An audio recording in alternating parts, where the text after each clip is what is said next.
welcome to the inaugural episode of the Screen Therapy Podcast. I'm Charlie Rogers. I go by SeeJayAre on YouTube and social media. Today, as always, I'm joined by Nick Steinberg. Yes, as always, in terms of this is the first episode, and hopefully I get to keep my job. Well, we should quickly touch on, Nick and I worked together at Goliath.com, and we had a podcast over there that unfortunately ended. So the two of us have been kind of longing to do this podcast for a long time now. Yeah. And kind of get back at it. I think that both of us have a wealth of knowledge. Or something to that degree. We both consume, I think, a lot of media. Exactly. And if you're listening to this podcast, you probably do too. And I think, the name of the podcast kind of really ties into that well. We called it Screen Therapy, and I think it's just a good kind of... It's going to be, good all-around discussions about what we've been watching, kind of what we've been playing, movies, TV shows, video games. Maybe we'll even touch in some, like, sports here and there. Absolutely. Yeah, just kind of whatever we're, doing. Like Nick said, watching and playing. But, personal stuff, too. Yeah. Whatever we feel like talking about will be covered on this podcast. For sure.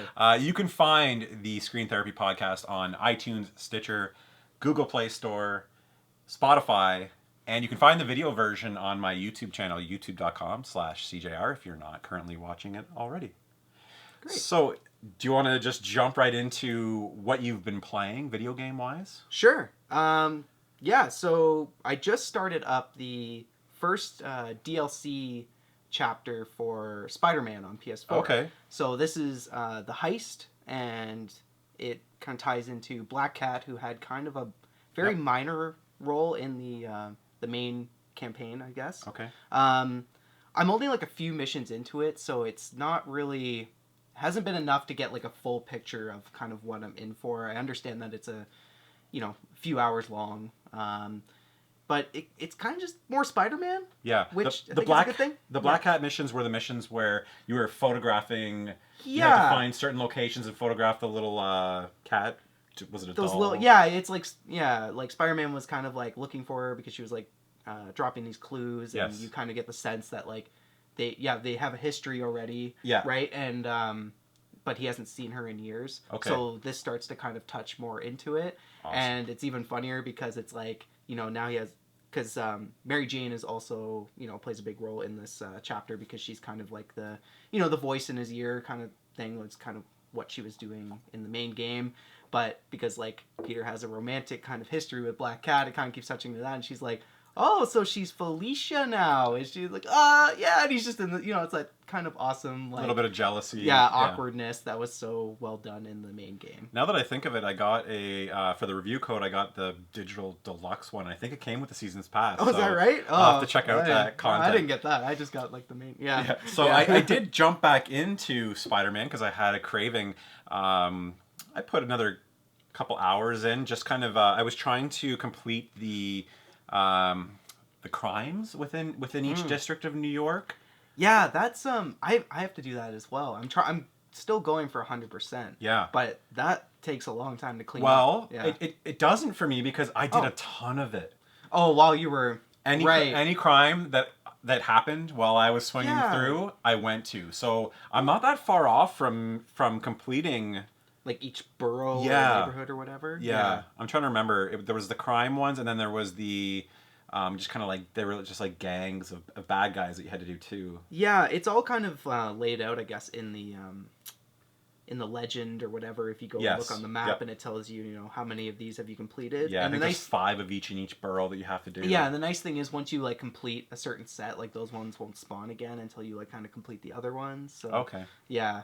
I know. I did like a deep dive into the whole like trophy collection guide and all that. And how hard of a 100% do you think it is? It's not hard, just a little time consuming. Okay. The hardest things are those, I don't mind that at all. Taskmaster challenges, like getting golds.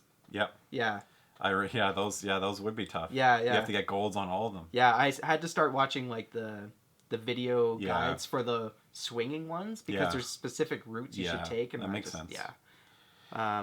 Yeah, but anyway, Spider-Man the Heist, like I'm enjoying it so far. So I mean, I'm gonna have a kind of a full review up on Goliath.com in the next few days. But so far, I'd say like if you enjoyed Spider-Man, it's more Spider-Man. Yeah, I'd say probably worth it. Now, in terms of their DLC plans, is there 2 pieces coming? 2 more, yeah. 2 more after this one, so 3 yeah. total. So this is like a 3-part thing, and I think it's $20 or whatever for that for individual. The 3. No, for all 3. Yeah, that's not bad. Well, 25 here in Canada. Yeah. I'm assuming it's cheaper in the States. Not too bad. Though if you get 6-7 hours of content out of that, yeah, across the 3 pieces. And it's one of those games that was so good without having like microtransactions and all that stuff that I don't really feel bad. Yeah, giving them absolutely more money for more content. Yeah. So I have been playing predominantly this week 2 games. Okay. One of the games that you've also been playing, I believe, is Call of Duty Black Ops 4, specifically the Blackout. Have you played any of the other stuff? I have not even touched the other Me neither. modes. And I feel kind of bad. Me too, yeah. Well, because it's 3 games in one. Exactly. It's crazy. Now, that's funny because people were complaining that there was no single-player campaign. And I would have loved a single-player campaign. Yeah. But for your money, you're getting a heck of a lot of game here.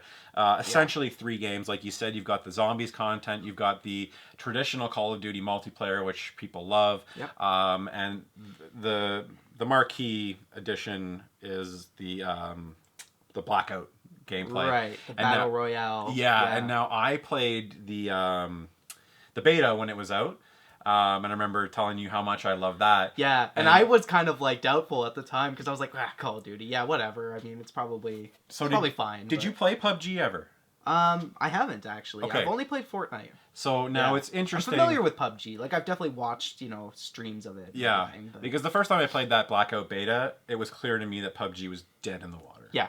Absolutely, I think PUBG is just a goner. Well, I think it's going to be kind of a slow death. I think maybe they might move to a free-to-play model, which makes sense for them. I think it would be a good idea. I think that's their only way that they can survive, and they may survive there. But I instantly knew once I played in the beta that it was just a far more refined product with a far bigger team that knew what they were doing on the Blackout mode. PUBG just always felt like, number one, it's a game that's running off assets that are 20 years old. Oh, right, yeah, that's true, because it's not they're like kind of free assets, or not, they're assets that are like bought in like a marketplace. It's a mess, right? So developing that and making that all work is not easy. And the Call of Duty team, is it Infinity War on this one? This one is Treyarch. Yeah. They just have the resources to be able to update things when they're broken much quicker. There was so many issues with PUBG. But the gameplay alone is absolutely fantastic. I love it, because it's like I don't know, someone put it really well when they said it's basically like, because the map is a bunch of Call of Duty maps kind of put into one with different spaces kind of connecting them, so you can have like really cool shootouts in different locations. There's like the train station and like there's the weird Nuketown Island. Now I don't know the names of the maps. So sure, But when I rolled up on them, I was like, wait a minute, I've seen this or played this before. And you're right, that is an amazing aspect to this game, that you can have that familiarity with the multiplayer maps, these little small contained maps within this larger world. Yeah, and I feel like, it has, like any Battle Royale game, I think it has a pretty steep learning curve. But because there's that familiarity with the Call of Duty gameplay, you're already, like, I was already way more competent in this than I have been at Fortnite. And me to PUBG. And honestly, I hate the building mechanics in Fortnite. Okay. I respect them and like anyone who can get good at them and all that, but I've just never been able to really wrap my mind around them, more than like making the occasional ramp and wall just to kind of protect myself and get up to things. But this feels like a great kind of balance between them, where it's like, a little more towards PUBG, but it's not quite as kind of hardcore, a little more arcadey in that sense, going back towards Fortnite. So it strikes this perfect middle ground for me, where it's like, this is the Battle Royale game that has clicked for me. And it's crazy. Like, a couple of my friends have been playing this, like, it feels like nonstop since it came out. Like, it's very addictive. Wild. Yeah. It's the type of game that you sit down for a couple matches. I have to, like, pull myself away. Exactly. I have to, before you know it, it's 11 p.m. and you got to work early in the morning, and it starts affecting your life. For sure. So, the Blackout, I'm really happy that somebody else has come into this realm, especially, with the pedigree of a Call of Duty. It'll be interesting to see what happens with the Battlefield end of it. I don't think they have a good shot. I don't think they do either. I don't know. I feel like now it's like, I don't know. Like I talked to all my buddies, they're like, "Nah, I don't really care about Battlefield now." You know, I don't know. They're gonna have to do something pretty amazing. Well, what's gonna happen now with the Call of Duty series? Like they can't go back. That is a dilemma. Like, do you just keep doing a Blackout thing every year? Like, I mean, I feel like you have to now. But like, what is it gonna be? If you're gonna get that product on that yearly or bi-yearly schedule, I think what you're gonna see is Treyarch and Infinity Ward. There's the other one too, Sledgehammer. Sledgehammer. They're on like a 3 developer cycle, right? Yeah. So you're gonna see it rotate. You know, they're gonna do the same thing that they did with their core gameplay with the single player and multiplayer. Sure. Just applied to Blackout, but if they apply that formula of using small contained sections among this larger map, I think it could be interesting because you could have different maps in next year's. Yeah. It could be maps that are more associated with, I guess, Infinity Ward's games. Like you'd see more of like the Modern Warfare influence and stuff, and I think that would be a cool throwback, honestly. Yeah, it'll be interesting to see where things go with the Call of Duty series but so far, Battle Royale. Man, this is like this has become like the multiplayer game of choice. It's fun, right? So are you playing duos with your buddy or squads? Squads usually, because there's like quite a few people playing it, and we'll jump in, and man, I just feel so like that useless teammate who just kind of. But I just try to be helpful and whatever. Let the other guys get all the kills. I'm just like, hey guys, I don't know. I'm just learning here. Basically. I'm terrible trying to be the helper. Yeah. I'm just bad at first-person shooters. I always have, and third person for that. Fair enough. Yeah, it doesn't mean you can't have fun. Right? Yeah, that's right. Yeah. So the other game that I've been playing this week is Starlink Battle for Atlas. Right. So this is the Ubisoft, Nintendo kind of a Star collaboration Foxy a little type bit game. Yeah. So I'm gonna start off by saying that I really like this game. Okay, now describe it to me because all I know about it is their ship combat. I don't know anything else. So it is a mashup. It's a mashup of classic Star Fox gameplay and No Man's Sky. Okay, I'm in already. You should be. That sounds good. Yeah. It's really good. Okay. I initially passed this off, as many people did, at E3. What was it, was it this year that it was? Or was it the previous E3? I think they announced it this year. I think you're right. I think it was this E3. Yeah. And people were like, oh, here we go. Another Toys to Life game I think that's just going to die. Yeah. It's not that. It is a toy-to-life game, but that's just almost like an added component. Right. It's not required, right? Like you not just required. Have the game. You don't need those ships or whatever. Yep. Now, the physical version, as far as I know, you can only buy it in the bundles with the toys themselves. Okay. But there are 2 digital versions. There's a standard digital version, which actually gives you more ships, more pilots and weapons than the physical version. I see. But in a digital form. Right. And then there's a digital deluxe version, which is the one that I was sent over for review, that has everything. So you get all the ships and everything in the digital form. Actually, I'm going to quickly grab it. Great. Just for visual reference. I was looking at this before, and I'm like, what the heck is going on here? So that's what it looks like. And, aside from swapping out the weapons on the fly, it doesn't have a whole lot of purpose. Right. But so it is gorgeous. Is this like a different like middle part? Yep, so they provide a different mount and the ship goes on top. It feels pretty good in the hand. Like it's not cumbersome to play like this at all. It's not too heavy. I kind of picked it up before just to... It's just kind of a nice... So is it... How does this work? Like, is it motion control? Oh, nothing. Nope. Okay, it's just it just has little sensors on it. But you get this ship in the game because you hooked it up package. Or something? Yes. Okay. And they have little sensors, so it knows which weapons are on and stuff like that. So that's the whole Toys to Life aspect. You can buy additional ships, pilots, and weapons. Aside from that, it's just a great game. I had a ton of fun playing this game. I don't have a whole lot of experience with No Man's Sky, but I probably put about an hour or 2 into No Man's Sky. I actually, when they updated it this summer, I went back into it. Yeah, I was pretty impressed with... what they had kind of fixed and all that, but, like most things, I fell off of it again. But, yeah. So with this game, there's a seamless transition, there really is, between the space combat and space exploration.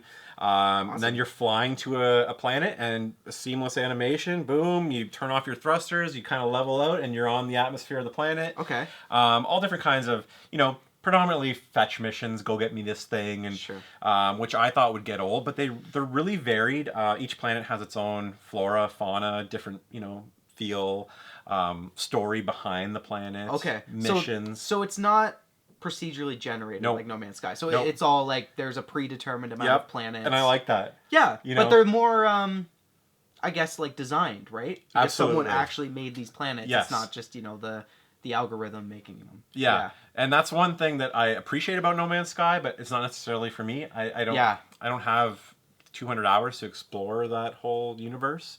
As cool as I think that possibility is, I like a more structured environment where there's, a method to the madness, if that makes sense. Anyways. You find, like, the shooting mechanics are good, too? It's really good. Okay. The space combat's great. The combat on the planets reminds me of classic Star Fox. Okay. You can do a barrel roll. If you don't have... Necessary. I should say, if you don't get it on the Nintendo Switch, obviously you don't get the Star Fox content, but it still feels like a Star Fox game. Right. You still get that same feel. The thing with the Switch version is you get Star Fox specific missions and storylines. And it's a shame they didn't find, like, I don't know, like the Xbox version has like Crimson Skies ships or something. That would be really and like cool. what would the PlayStation one be, like Warhawk or something? Remember yeah, they could do that. Games? Yeah, I don't know. Yeah. But I was really actually blown away by how fun this game was. Okay. It was totally one of those games for me, and I didn't think it would be that. I'd sit down for a half-hour playthrough and it'd be 3 hours later, and I just couldn't put it down. Wow. I just found the combat a lot of fun. There's like really interesting boss battles on the planets where you've got to, dodge in a certain sequence. You've got to change up your weapons depending on what like the affinity to the boss is. You got to shoot the ice boss with fire, and you change on the fly to best suit the situation. So there's like a lot of like clever environmental puzzles. So like you'll come up on I don't know, like a little mountain range, and you'll have to connect to this capacitor to this thing. But in order to do that, you've got to like slingshot with your ship up this ramp and get on this platform. So it's almost like platforming, a little bit of platforming with your ship. There's like a jump or hop mechanic on the ship. That's neat. And I thought it was kind of cool. There was an early mission that I really enjoyed that was a side mission, but it really it went into each character's backstory. That's another thing I was impressed with. I didn't think that I would even really care or listen to the story. Any kind of story, you're right. The story was totally good. I mean, it's not going to win any awards, but it definitely fleshed out the universe. There's kept you engaged. Yep, there's a guy you've got to save, and a boss that you're fighting against, this race of aliens and stuff like that too. So I really couldn't recommend this game enough. And it's not. I thought it would be a game for me with my kids. But I'm telling you right now, I think you would really enjoy this game. You're just playing it like by yourself kind of thing. Everybody I've been telling, I'm like, listen, go grab Starlink. It's a lot of fun. It's kind of one of those games where, like, that's kind of a bonus. You can play it with your kids, and it's great for kids or whatever. But like, it has like jump in or drop in co-op. Oh, it's awesome. So you just hit a button, boom. It's a little hard for them to play on their own. Yeah. It's probably like more of like a 8 to 10 and up kind of thing. But together it was totally fine. I'll have a review of Starlink on my YouTube channel by the time you guys see this video. So feel free to check that out at youtube.com/SeeJayAre. Cool. I'll have to check that one out. What else have you been playing? So in addition to my Blackout time, I've been playing, I've been continuing to play Assassin's Creed Odyssey. Okay. The game that never ends. Yeah. But now I'm just going through and just kind of trying to feels like I'm trying to do everything. But it's just like, this is a game where the side missions are just as interesting as the story missions, and it's not always kind of clear what is a story mission and what isn't. Yep. Which, I don't know. I think that is kind of an improvement over The Witcher 3, which is a game this is being kind of compared to a lot, whereas a lot of the side content in that game, like, besides a few big side quests, it was a lot of like, go here, kill these monsters, go do this. Yeah. There seems to be a little more substance and story involved with it. But anyway, so Odyssey, you haven't played this yet. I haven't. Now, You played Origins? I played about 5 or 6 hours of Origins. Did you like it? I really liked it. Okay. And it's been killing me. It's been one of those games that's just been taunting me on my pile of shame that I really want to get back to. Yeah, this really is kind of everything that they did in Origins, but kind of taken to the next level. That's what I've been hearing. Yeah. in the best way, right? Like that's a good thing. So one of the not just like best Assassin's Creed protagonist, but probably one of like my favorite protagonists in gaming in like the last really? while. Like so I picked you can pick like a male or female character at the beginning. Yep. So I picked Cassandra, and it honestly feels like it's this kind of like a Wonder Woman simulator at times. Like this just one of like the best female protagonists I think I've encountered in a game, where because they did the dialogue in such a way that it's not really gendered. Okay. You kind of avoid all that, I don't know, kind of typical stuff where you're playing a game like this where you're controlling a female character, where a lot of the stuff that's happening is kind of really commenting on the fact that you're a woman and all these sort of things. Here it's just like, oh no, you're just this like badass imposing mercenary who we're gonna go send to do these missions or ask to do this and whatever. So, I mean, Greece, the in-world Greece is just so freaking big and I've heard impressive. It's beautiful. I mean, I'm playing on just like PS4, so just regular PS4. I can't imagine what this looks like on PC. Yeah. I heard a lot of people are really using that photo mode. Yeah, I've definitely taken a few photos. But I don't know. Do you use photo mode a lot in games? I don't. I always kind of like want to, but it's just I'm not like a photographer by trade or anything like that, so it just doesn't come naturally. I'll tell you, the first game I felt absolutely compelled to use the photo mode was Spider-Man. Yes. Okay, I'm just on top of those buildings, and like you can swing around Spider-Man in the sun, and oh my god. I did a lot of photo taking in Spider-Man. I don't know why. They're just sitting there. I don't know. No one's ever going to see them, but I just thought it was so cool. Yeah, sorry. This is such a rambling, horrible summary of my time with Odyssey. I've probably put about 35 hours in now. I don't know. It might be my favorite Assassin's Creed. Yeah, I've been hearing a lot of people say that. And especially, the thing that's mind-blowing to me is that they've somehow bettered Origins. People loved Origins, and Origins is such a fantastic game. And when it was announced that they were going to release another one so soon, people were just like, oh, let's just wait and, work on something and get it right. Yeah. And it sounds like they nailed it again. It really feels like Origins was almost this stepping stone to this one. Mm-hmm. They've just fully embraced the RPG mechanics that were, Origins was kind of an RPG light. This is a full role-playing game. Your gear really matters. Like, you're going to be looking like, if you don't like, spending time figuring out like, the kind of best loadout for situations and things like that, like, you might not be super into what this game's doing, but I always kind of like that stuff. Like, I like kind of seeing the numbers go up and all that. Me too. I can see myself playing this game, but not for like 3 or 4 years from now when I like have some time, and once I beat Origins. For me, I'm not going to go anywhere near it until I get through Origins. Yeah, I think it's the big thing too, is that I just wish it kind of maybe valued my time a little bit more, because the problem is, and this was like a big criticism when I was reviewing it, was that like every mission is gated behind an experience, like, or behind levels. So if you want to do the next mission, a lot of the times you're not getting enough XP from just like doing things, even some side stuff, to get to that point. So it's I kind of kept hitting these walls where it's like, okay, I want to do the next story mission, but I got to level up, so I got to go off and do this or these few missions or whatever, spend an hour clearing this base or doing this. Level caps, basically. Yeah. And I mean, it ultimately works out. Like, if you're not under any kind of time crunch or anything to play, it's not a big deal. But that too. And, we have no shortage of really big games coming out, and there's actually might even be a bigger one on the horizon. That's going to take over our lives. Yeah. So, we're talking about Red Dead Redemption 2, which is out this Friday. Mm-hmm. And I don't know, how you feeling about this one right now? Well, here's the thing. I'm really bad with open world games. I'm not good at finishing them. Yeah. I think I've maybe finished one Grand Theft Auto game. I did not finish Red Dead Redemption. So I kind of know what's in store. Me putting 10 to 20 hours in and most likely not finishing it. Yeah. But that really doesn't curb my excitement at all. I'm pretty excited for this game. Yeah, so Rockstar, I mean, they spent 8 years working on this one. Almost a decade. And, I mean, I feel like it we'd be remiss if we didn't, touch on this new controversy that's just come out from last week with Rockstar.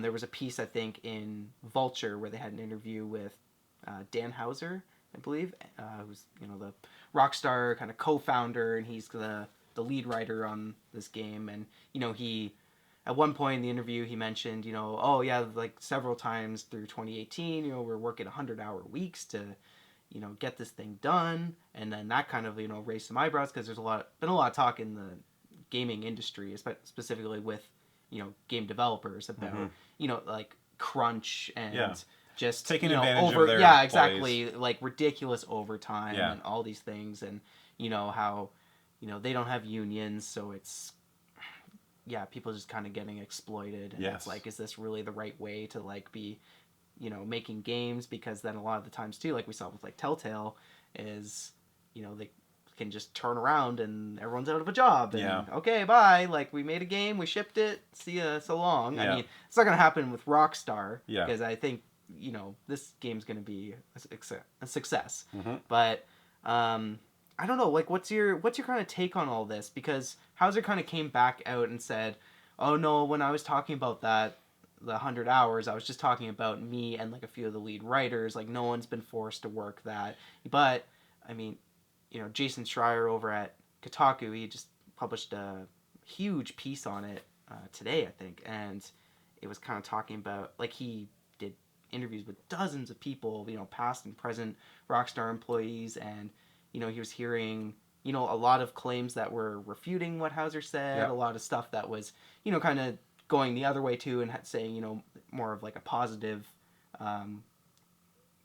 positive spin on their time at Rockstar and all that sort of stuff. So now what I heard was that they lifted the media ban so that their employees could actually kind of start talking about it, comment on it. And then from what I heard after that a lot of the stories coming out were positive, and or not necessarily negative. That there was a crunch, but it was nothing that it seemed a lot of the stories that I heard that they were too uncomfortable with. I think the perfect word you used was exploited, right? Like the last thing you want to do at a company is feel like you're being exploited. If you're being asked to work these long hours and you're passionate about this project and you're being paid appropriately, that might be something that somebody, I had to work 90 hours. It was hard. I didn't like it, but I'm happy with the end product, and it was just something I went through. Yeah, I mean, there's so many levels to it too, right? For sure. Because there's stories about how at whatever X developer, they had something in place where it's like, oh no one's forcing you to do this, but everyone's kind of doing it. So then if you're the guy who's leaving at 5 o'clock and people are staying till 7, there's this weird kind of social pressure in there. And the thing is too is that it seems like basically all of these incredible games, like you have Red Dead Redemption 2, God of War, and like Naughty Dog and the Uncharted games, like they're notorious for crunch and like things like that. And it's like, it kind of begs the question, like, do the best games just require like that much more kind of time? More of a commitment outside of the 40-hour work week. But then it's like, at the same time, Rockstar and like specifically like Take-Two Interactive, who owns them, like they have GTA 5, which is the most profitable entertainment thing ever. Entity? Like, it's not even a game, like, across games, movies, TV, it is the most profitable piece of entertainment ever made. So it's like, oh, what, they couldn't hire more people? That's the big thing, right? I don't know, like it's... If someone's working 80 to 100-hour work week, then, why aren't you just hiring a few more people to cover that? But then there's the issue of, like,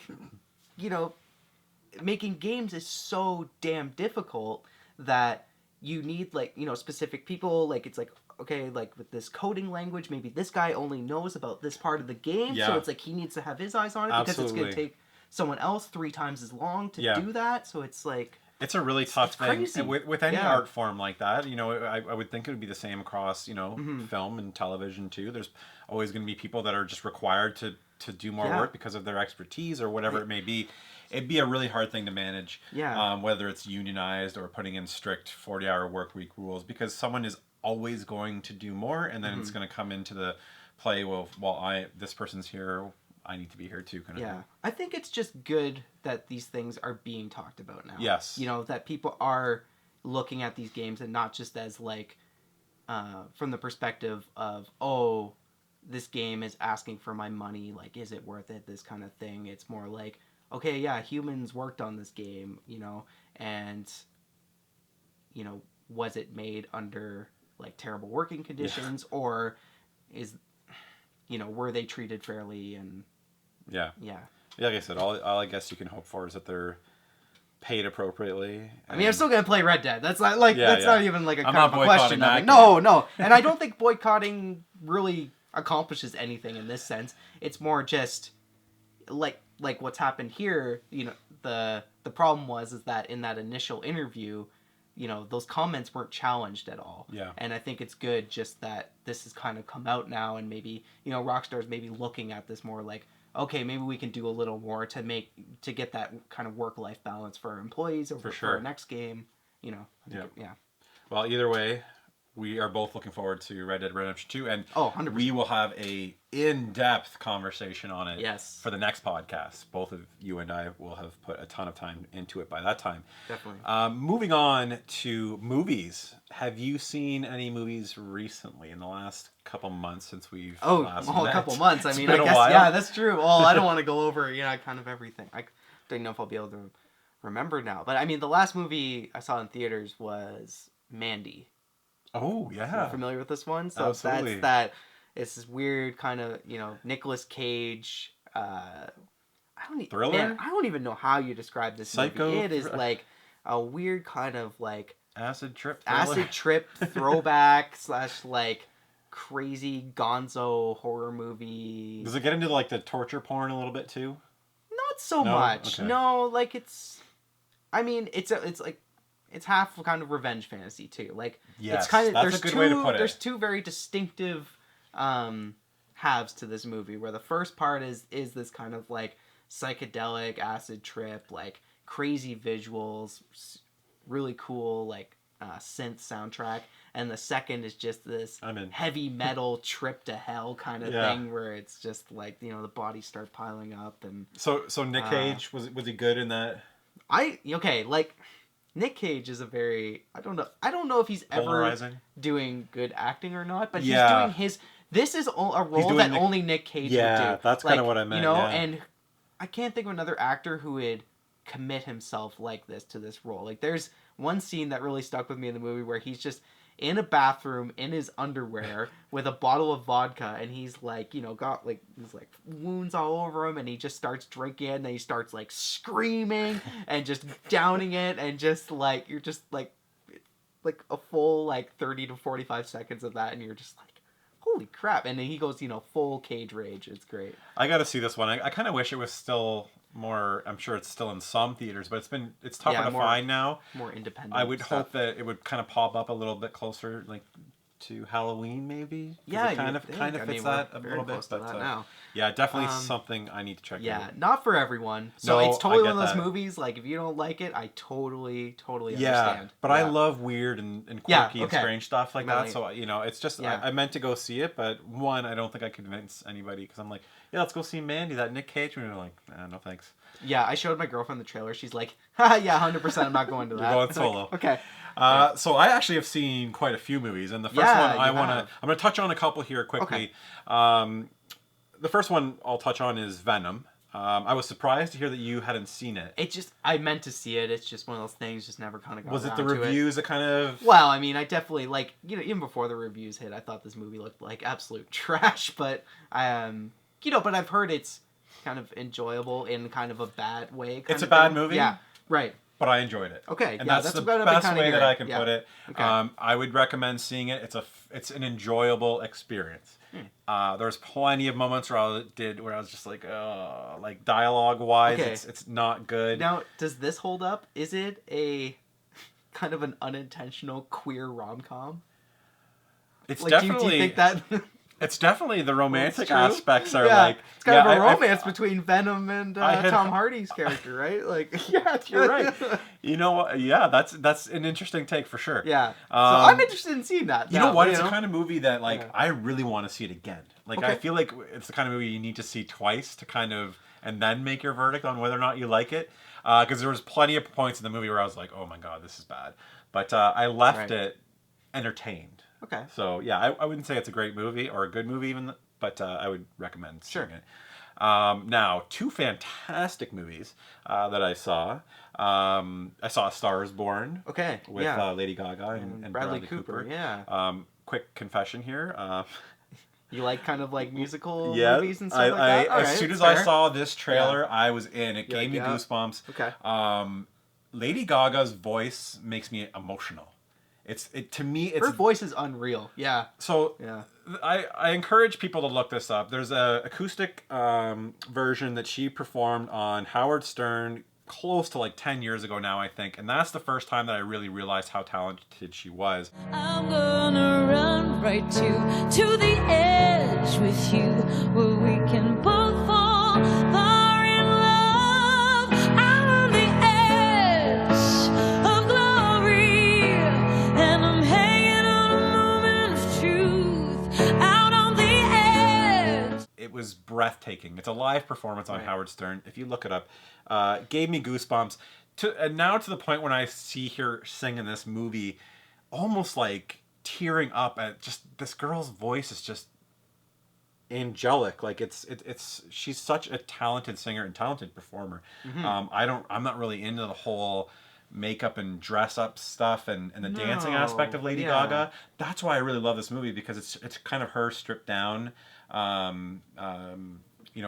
acting as this up and coming singer. I think that was the big thing too, is like you don't see her kind of without the getup a lot, so it's kind of like, oh, there she is without, well, I mean, she still has makeup on, but it's like she's made to look a little more kind of plain, but it's like, oh. And you kind of get the sense that there's some parallels to, the beginning of her career. I heard her speak in an interview and say that there wasn't many, because she was actually really confident in her skills. There's a character she's playing. Like, I watched the trailer and I got an idea, but she's kind of like, self-conscious. Oh no, I'm not. I'm a writer. Her thing is that she's been told that she's not attractive enough. Right. So her performance is really good. I've heard people mention like Oscar buzz. I don't think it's that good. Okay, like you don't think she'll be? No, I don't think she should be. I think she was. I think she was good. Okay. I don't think she was that good. Okay. Bradley Cooper, on the other hand, was fantastic. Really? Okay. Both as a director and as the actor. I think he should be nominated for sure as an actor. I have a love-hate thing with Bradley Cooper. Like, it's kind of, I don't know. Did you know that he sang? He actually sang those songs. I did a little bit of research. I'm like, was that him singing? And apparently it was. Yeah. So that really impressed me. Directorial wise, I think it was good. I don't know if I would say that he should be up for an Oscar for his directing in this, but fantastic movie. It's got oh my god, I'm forgetting his name. The Marlboro Man. He's like one of my favorite actors ever, and Sam Elliott. Sam Elliott. I can't believe I just forgot Sam Elliott's name. I love him so much. No, okay, correct me if I'm wrong, but I heard that he plays Bradley Cooper's brother in this. How is that even possible? He's so much older than him. I'll just spoil it. They just had different dads. Okay, gotcha. And he was much older. He's like over 30 years older than Bradley Cooper. Yeah, it's like, are you sure you don't? Sam Elliott. He's playing his dad. Sam Elliott is one of my favorite actors. He's a great actor. Yeah. So great movie. Go see it. I want to move on quickly to First Man. Yes. Fantastic movie. Yeah. So good. So I wasn't actually that excited to see this movie. My friend wanted to go see it, and I was like, yeah, I'll go see it. I heard it's great. Just one of those movies that like didn't get me all that excited. Yeah. But from the opening scene, I was in. Space has always fascinated me, almost like to the point where like I love space movies. Intimidating and scary. Yeah. Like the thought that there's this endless void of nobody knows what's out there. Yeah. And for them to be doing some of this stuff, the movie starts off by Neil Armstrong in a high-powered jet. Breaching like the Earth's atmosphere back in, I think it was like the 50s or maybe early 60s, and like for them to be doing this stuff so back cutting then, edge and just you hear and you feel your seats shaking, and they did a really good job of conveying. They did no outside shots, So it's all from the perspective of the astronauts, and in this case, the pilot. It's a terrifying experience. You see like this just metal. It's just a big hunk of metal with these rivets and bolts, and everything's just shaking, and it feels like at any minute it's just going to fall apart. So cool. And it really conveyed that sense of like fear, both in Neil Armstrong and myself, like putting myself into that situation. Yeah. They did a fantastic job of going into Neil Armstrong's background, his life, which I knew nothing about. The early days of the space program and the race between them and the Russians. Sure. They don't touch on any of the like conspiracy type stuff, which I think was a smart move. Well, I guess at that time that wasn't really existing, right? Yep, yeah, right. But all in all, fantastic movie. Great performance from Ryan Gosling. I would highly recommend going to see First Man. Yeah, I mean, I'm a fan of this is Damien Chazelle.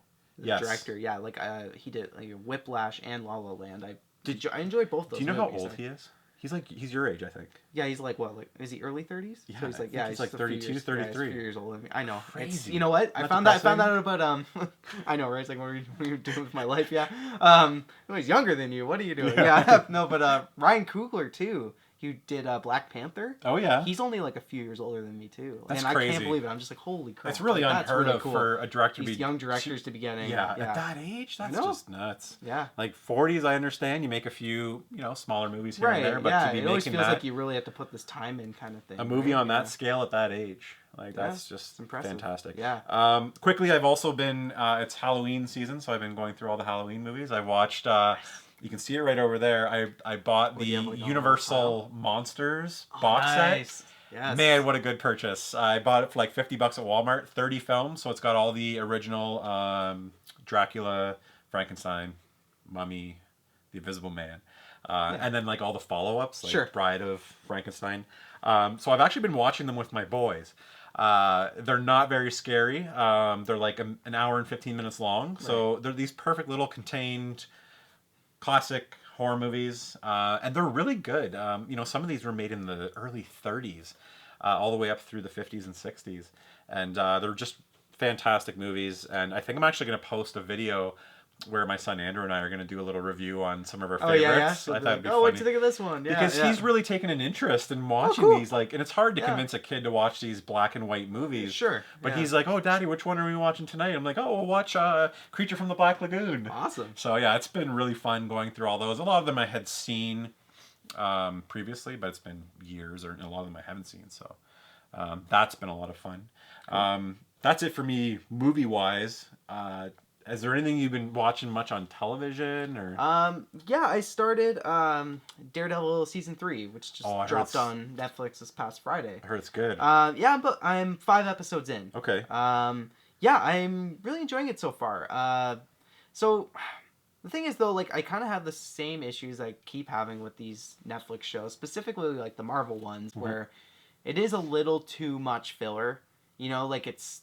The episodes are too long. Yeah. The season's too long. How many episodes is it? 13, and Hour each one's like 50 minutes, maybe a little more. Feels like it should be like 8 episode season, might be more. Yeah, concise. or even like 10 might do it. I mean, it's hard to gauge, right? Because I don't have the full view of the story yet or anything like that, but it does kind of feel like, okay, like we could maybe lose this here or lose that there. Absolutely. But it does kind of feel though like a return to form for this series specifically. Like I think there's only been a few seasons of these Marvel Netflix shows that I've actually really enjoyed. Like I really liked the first season of Daredevil. Me too. Really liked the first season of Jessica Jones. I really liked The Punisher actually. I think you were a little I never finished it. Okay. I didn't dislike it. I just didn't put its hooks in. Yeah. I was liked the first season. at it. I like Luke Cage the first season. Yeah, see, I fell off that one. Yeah. Oh yeah, I know. Iron Fist and Luke Cage got canceled. No one's gonna miss Iron Fist. No.